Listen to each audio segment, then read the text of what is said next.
An eerie world of imagination comes to life before our eyes as we go behind the scenes to discover the magic and mysteries of the stop-motion animation classic, Tim Burton's The Nightmare Before Christmas. To create the film's mind-boggling imagery and outrageous characters, a team of over 100 artists and technicians spent 3 years of painstaking frame-by-frame animation as they pushed the limits of this cinematic art form. Well, I grew up liking those stories like, you know, every Christmas you'd watch things like Rudolph the Red-Nosed Reindeer or like The Grinch That Stole Christmas. Those were my favorite like holiday specials when I was growing up. So when I was working at Disney, I designed something that's sort of like the reverse of that. It's like the Grinch in reverse, so to speak, about this character who finds Christmas and loves it and decides to try to do it himself. Tim very much developed the story. The concept is his, the main characters, the tone, the look. When Tim Burton went back to Disney a couple of years ago and said, "You have a project of mine that I'm still interested in doing." And they dug out not only his treatment, they dug out a lot of his artwork. If you look on the walls, you'll find as much of Tim's original artwork as you will the stuff that we've now done in terms of designing sets. So it's his artwork from that long ago is really the kickoff point for the design of the movie. Tim Burton and director Henry Selick assembled 13 of the most brilliant animators, along with over 100 specially trained camera operators, puppet makers, set builders, and prop makers. Over a 3-year period, they filled 19 sound stages with Nightmare's 230 sets and hundreds of individual puppet characters. So we had to create a company to do this. We moved into this building, I think, in July of '91, and we had to be in production by October 1st. In the first place, I was chosen for the job because I'm from the same planet, if not the same neighborhood as Tim. He's somebody that's just got a lot of talent and passion, and he knows a lot of people. There's a very small group of people that do this kind of work and do it well. I really feel very lucky that we've got a group of people that are very good at this. Tim Burton's visually stunning images are accompanied by the music of composer and lyricist Danny Elfman. Basically, we didn't really have a script, and there was the storyline that Tim had from years earlier. We didn't start out going, it should be this or that. It sort of grew from the images and the story and took on a life of its own. We were running out of time, and I just said, well, I'll just start writing some of the songs based on what we talked about. And I started, and he'd come over and he'd listen to it, and then I'd say, let's just talk about the next section of the movie. And we'd talk about it and tell me, oh, and he does this and that. And I said, great, great. And as soon as he left, I'd immediately go and start writing that next song that got us through the next period. And 3 days later, I'd call him back, and he'd come and he'd listen. Oh, great. And now describe the next couple of scenes. He had pictures of all these characters, and if he didn't, he'd pull out a scrap of paper and draw it for me. So I had some really good visual stimulus to get going. I would say the difference between 3 years worth of work on something like this and 6 or 8 weeks on a score, you can't really compare. We've worked together at least my whole career, you know, in movies and all, and it's just been the greatest collaboration I've been involved with. He's a great songwriter as well as a composer. So there already was Tim and Danny and songs, and because those were very much finalized at an early stage, those were the first things that we went into production on. My team and I work with Henry, the director, doing these storyboards here that visualize and plan what the film's going to be. We do the first visual attack on the film. We storyboard it very specifically. We cut those storyboards, which are drawings of every scene, sometimes many drawings for a specific scene, in continuity, with music, with voice, with sound. So we've pre-made the movie, at least sequence by sequence, before we ever actually go in and animate it. We're shooting it 24 frames a second, which means that we have to pose the character 24 times for each second of actual completed film. Working with storyboards, changes and refinements to the story and action can be made before the complicated and time-consuming process of animation is begun. Storyboard provides the basis for everything. The timing, the action, the gesturing, the whole attitude to each scene and each sequence.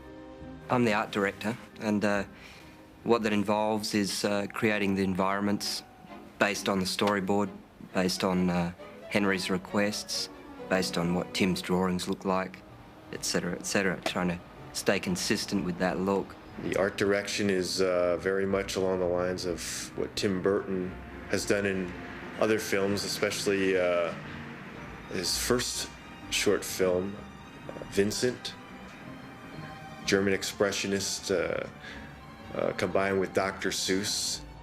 Halloween is very dark. Everything is lots of silhouettes and almost like a black and white movie, really trying to get that style. You go to Christmas Land, everything's bright, vivid color, lots of fast camera moves, trying to get real fun.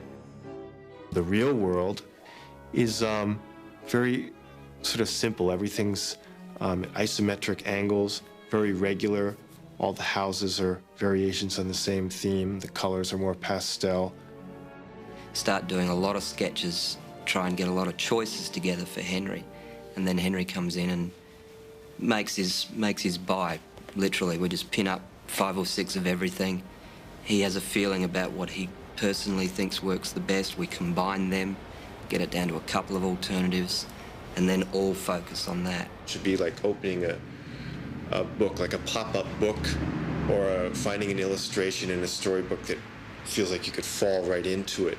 Even given that, we're trying to then twist that by putting in weird perspectives, different objects playing against each other in different ways.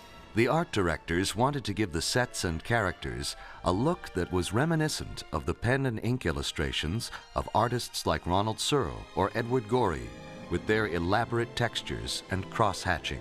We took sets and actually spread clay on them or plaster and then scribed lines all over them to give it that sort of etched textural feel, so to make it look almost like a living illustration.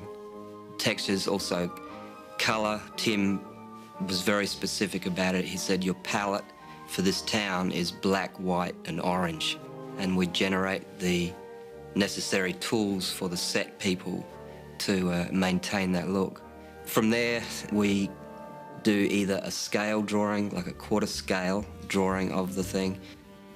That then goes straight to set design. Greg Olson will make a scale model based on our drawing, start to work out the camera angles, how much set is needed.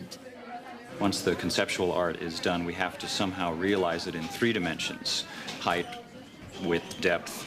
This is known as a quarter scale mock-up. It is a model of the actual set that we're going to build. Obviously, we can't build it full scale at this point. We need something to start with. If this was an actual set, it would be 4 times as large, which means this would be about 24 feet long. For space considerations, we start with something small and simple. We also have to, at this point, decide how we want it to break apart, because it can't fit on one of our stages. So we build into it some specific breaks so that a piece like this could come out. We've been instructed by the animators that they would prefer not to have to reach more than 2.5 feet to get to a puppet. So a number of these pieces are under 2 feet, specifically so that an animator can reach. And where there isn't a 2-foot reach, we sometimes build in trap doors so that they can physically open up a section of the stage, come up, do the animation, close the trapdoor, and disappear. Then the director can take a director's viewfinder and practice what he wants to see on film. And if the director likes it, then we can actually build this and send it through the paint shop, the model shop, who will do all the detailing, and then it'll end up out on one of our stages. Although the sets were built in miniature, they were lit as if they were full-size movie sets, but using smaller lighting instruments.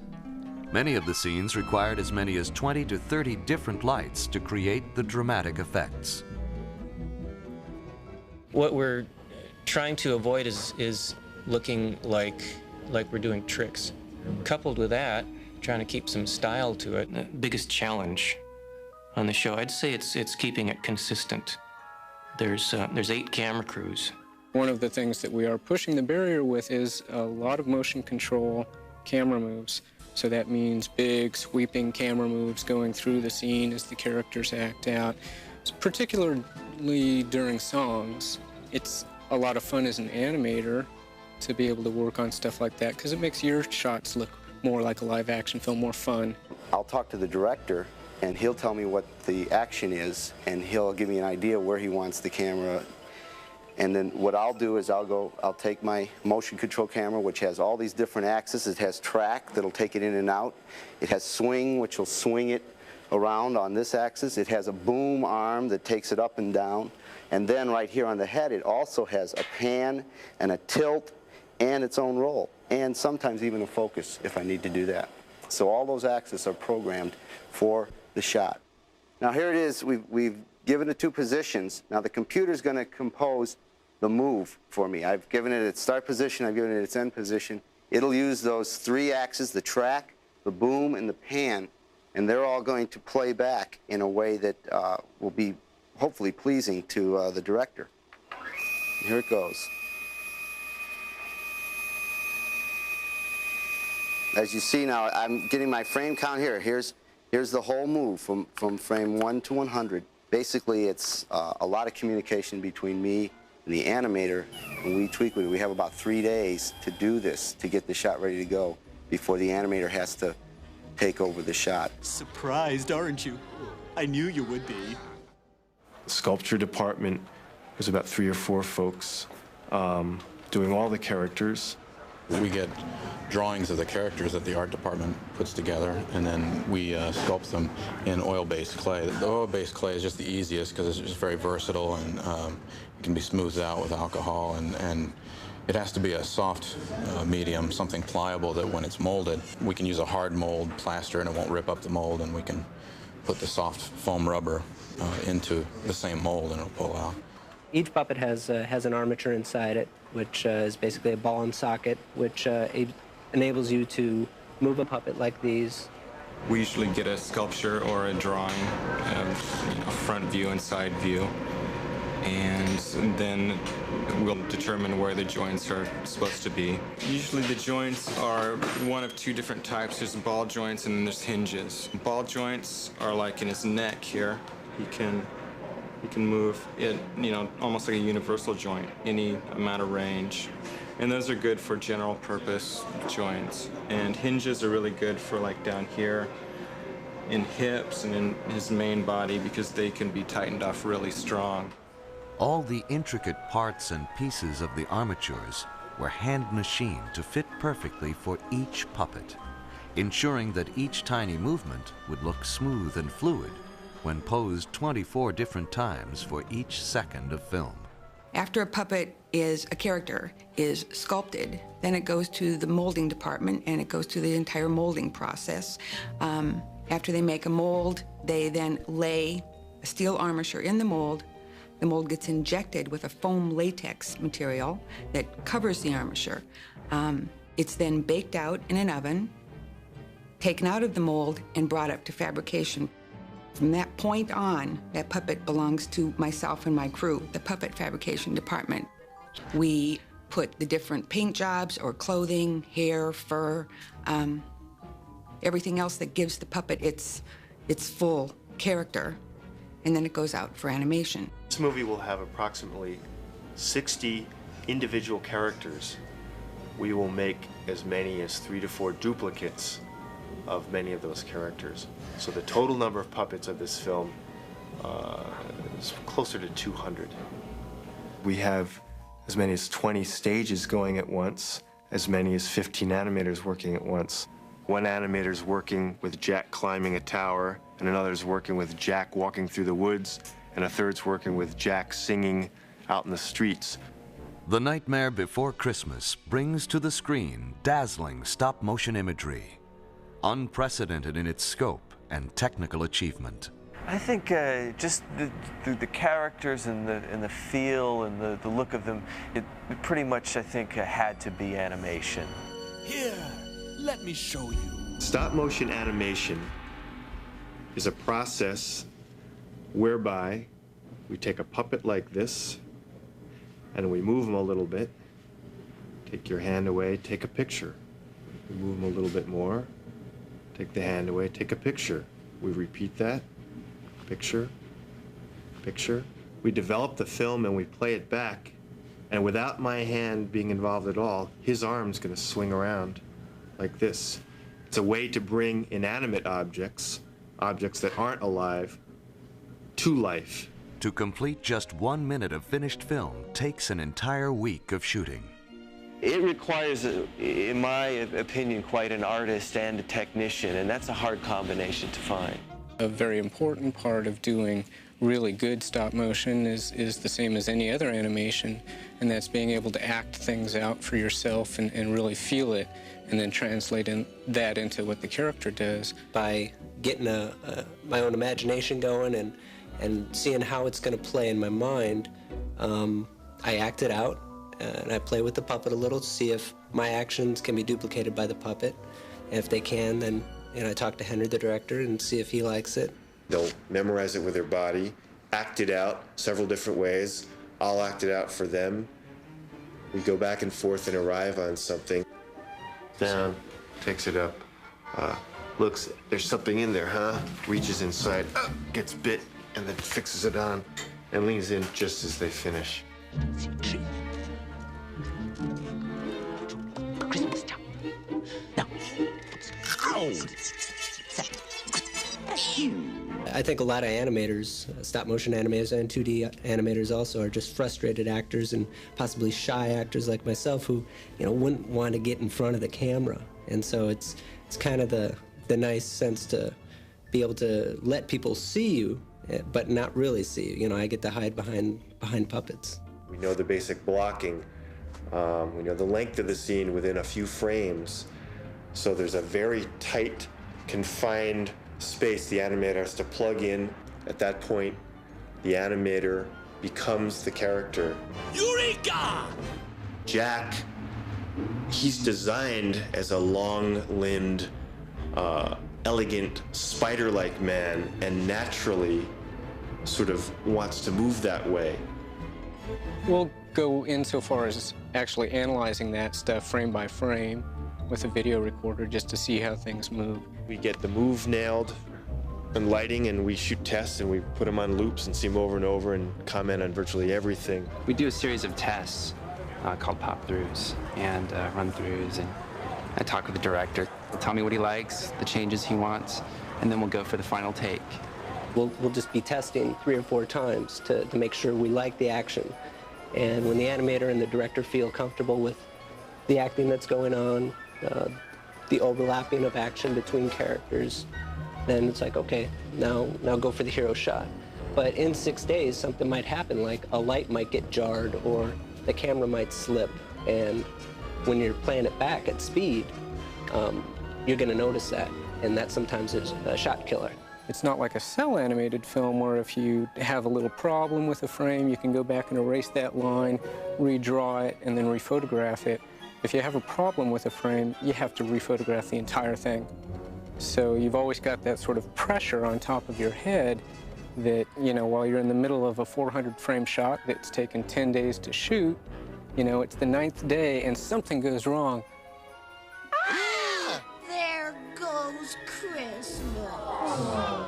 To animate Jack's facial expressions and mouth movements, the animators used hundreds of hand-sculpted replacement heads.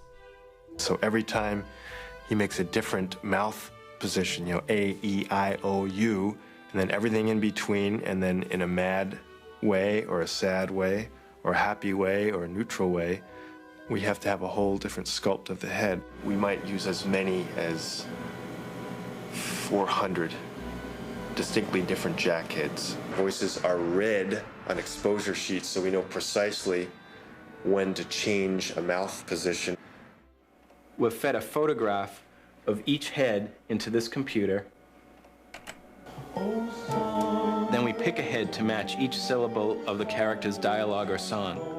This establishes which head or mouth position the animator will use. Oh, somewhere deep inside of these bones, an emptiness began to grow. For instance, I need to use head number 43, so I'm to look here. There's 43, and that's the head that I'm using right now. I've been asked, how do you make a character blink? For Jack, we have these replacement series. So what I do is just take these, place them into Jack's eye. And so I do that for both eyes.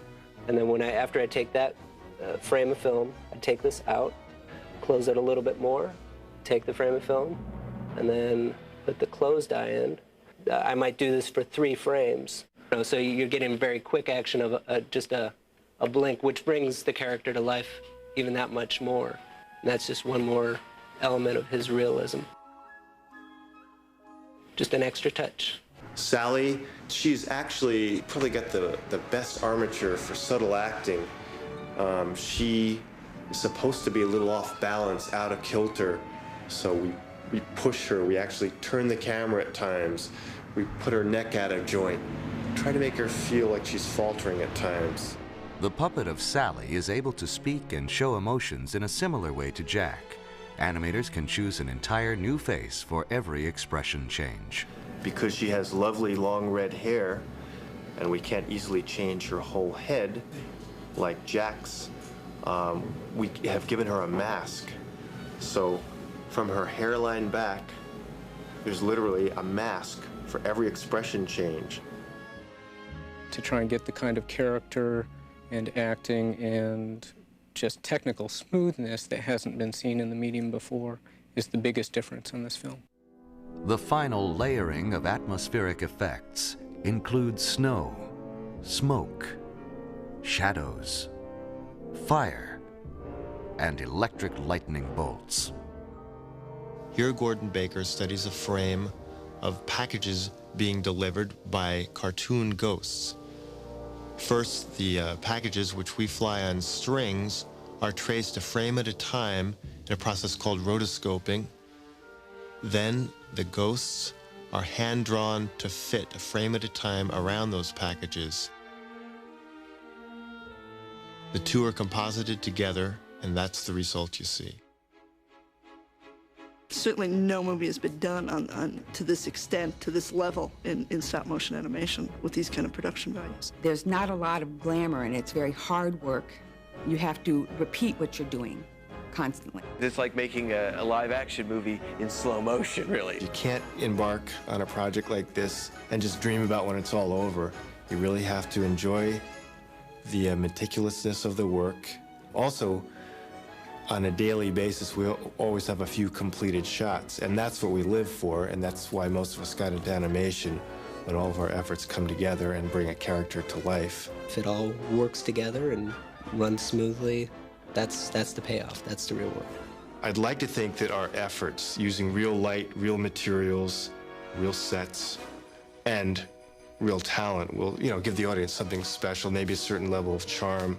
That's what I get every day in screenings when we look at finished shots. And to see it sort of happening is great. I mean, it's, for me, sort of watching the shots and things unfold, after 10 years, designing it 10 years ago, it's really like a dream and very surreal and beautiful. So it's great. I mean, I'm very happy.